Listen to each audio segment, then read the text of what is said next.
আপনাদের সামনে মূল্যবান বক্তব্য রাখবেন খালবাগা ইউনিয়ন পরিষদের সফল চেয়ারম্যান সংগ্রামী জনতা আলহাজ গোলাম নাসের গোলাম নাসের। ভাই আমি কালবাগার চেয়ারম্যান, আমার অনেকে চেনেন অনেকে চেনেন না। আমি আজকে একটি কথা বলি।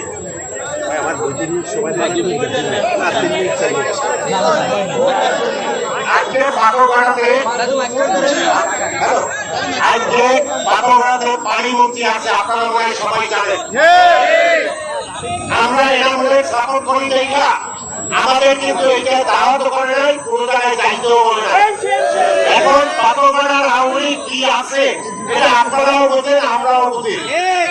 এই আলোকিত পিছিয়ে গতবার আমি 3 মাস ঘুরছি আমার গাড়ি নিয়ে, 3 মাস ঘুরছি আলোকিত সাথে দেখি কি সে চুপ হয়ে গেছে। তখন দেখি আস্তে আস্তে সে চুপ হয়ে গেছে, আমার গাড়ি একটা ছিল সে ব্যবহার করছে।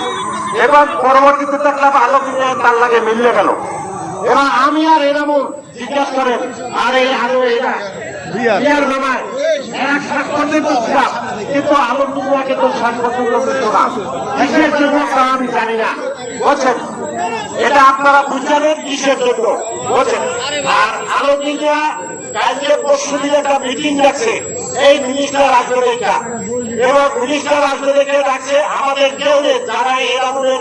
আমি কিন্তু কালবাগার পাথরঘাটা থানার সহসভাপতি, কিন্তু আমাদের কাউকেই বলে নাই তাহলে কেন এনামূলের সাপোর্ট করে। এই জন্য আমি কিন্তু একটা ভালো ছেলের সাপোর্ট করতে আছি। আপনাকে এইটুকু বলতে চাই, কালবাগা দিয়ে আপনারা সমান ভোট পাবেন ইনশাআল্লাহ। কারণ আমি কেউ থেকে পয়সা খাই না, কিছু পাই না, আপনারা চাইতে দেখেন। এবং অনেকে বলে কালীবাড়ি খারাপ, আপনি কালীবাড়ি ঢুকে দেখেন যে কালীবাড়ি আমি কি করছি। 17 বছরে হিন্দুরা যারা করতে পারছে, আমি কিন্তু 2.5 বছরে তাই করছি। আচ্ছা আমি আর একটু কথা বলি, সেটা হলো এই যে আপনাদের কবি সাহেবের আবাসন একটা করছে 4.5 লোকের, কিন্তু রাস্তা করে নাই, আলোমান কাদা। কিন্তু আমাদের 2টা আবাসন আছে, আপনারা একটু বুঝে দেখে।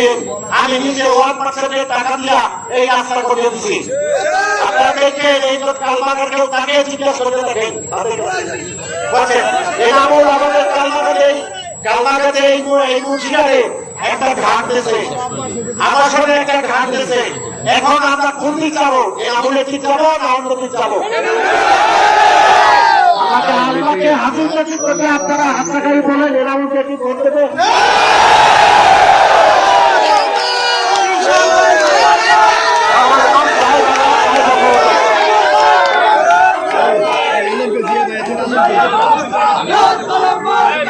সমাবেশ